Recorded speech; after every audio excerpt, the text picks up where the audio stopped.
तो आपको सीधे लिए चलते हैं परशुराम जन्मोत्सव समारोह में, जहां पर लोकसभा अध्यक्ष ओम बिरला संबोधित कर रहे हैं। सुनाएंगे। राम का जीवन आदर्श जीवन था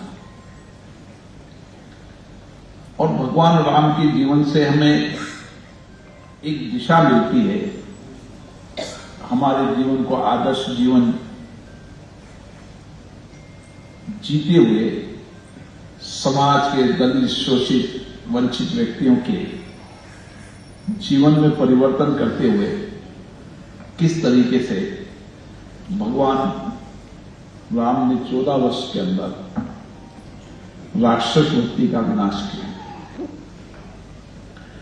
परशुराम भगवान के जीवन से भी हमें ऐसी ही प्रेरणा मिलती है। भगवान परशुराम जी के जीवन दर्शन को हम एक युग में नहीं, कई युग में भगवान परशुराम जी के अलग अलग जीवन दर्शन हमको प्रेरणा देते हैं। भगवान परशुराम जी के शास्त्रों का जितना हम अध्ययन करें,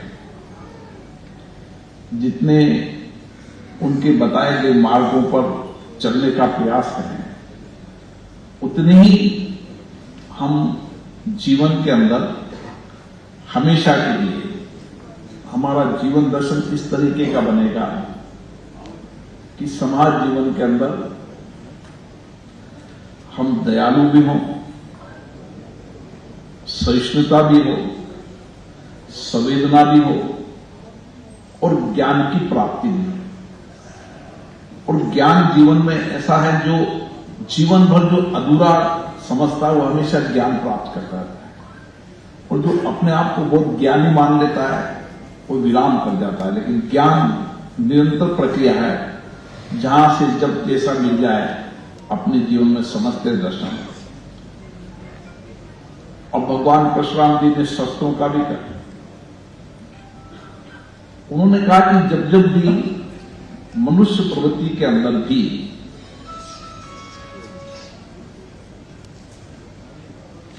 कहीं न कहीं जब आवश्यकता पड़े कि उनमें पशु प्रवृत्ति आ गई है, तो हमें उसकी दृढ़ता से, साहस से, निर्भीकता से, निडरता से हमें ऐसी प्रवृत्ति का भी विनाश करना चाहिए। और भगवान परशुराम जी को ये सब जीवन में किया। जहां आवश्यकता हुई समय समय पर उन्होंने शास्त्रों के और शस्त्रों के दोनों को लेकर उनकी जीवन दर्शन के अंदर एक व्यापकता है। और इसीलिए भगवान परशुराम जी को हम विष्णु के छठे अवतार के रूप में मानते हैं। मैं बीच में अरुणाचल गया था। अरुणाचल के अंदर मुख्यमंत्री ने मुझे बताया कि किस तरीके से परशुराम जी के कुंड को हम यहां पर निर्माण कर रहे हैं। अब अलग अलग प्रदेशों में अलग अलग तरीके से परशुराम जी के जीवन दर्शन है। केरल के अंदर अलग है, असम के अंदर अलग है, अरुणाचल के अंदर, हर प्रदेश के अंदर परशुराम जी के जीवन दर्शन का अलग अलग दर्शन है। लेकिन एक दर्शन है कि भगवान परशुराम जी जीवन के अंदर आदर्श भी थे, श्रेष्ठ भी थे और सभी वर्गों को लेकर चलते थे। सुनील जी ने सही कहा कि धीरे धीरे आजादी के बाद हम हमारे भगवान को, हमारे महापुरुषों को एक धर्म के अंदर, एक संप्रदाय के अंदर जो बांधने की कोशिश करते हैं वो नहीं। भगवान परशुराम तो सर्वमान्य थे, सबके थे,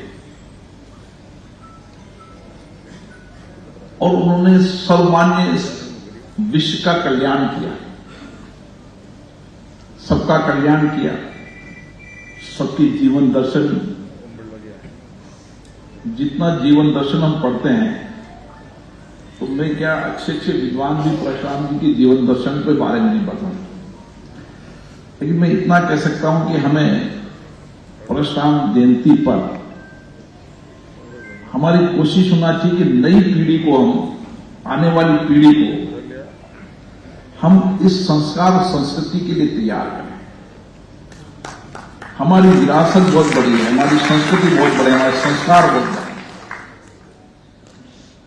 हमारी कोशिश होना चाहिए कि हम हमारी विरासत, हमारी संस्कृति, हमारे संस्कार, भगवान परशुराम जी के विचार, उनके दर्शन, वो आने वाली पीढ़ी उनका अध्ययन करे, उनके बारे में रिसर्च करे और वर्तमान जीवन के अंदर प्रासंगिक है। आज भी भगवान परशुराम के विचार आज भी इतने वर्षों के बाद भी प्रासंगिक है और जीवन में उनकी आवश्यकताएं हैं। ये अगर हमने इस पीढ़ी को अगर अध्ययन नहीं कराया तो आने वाली पीढ़ी धीरे धीरे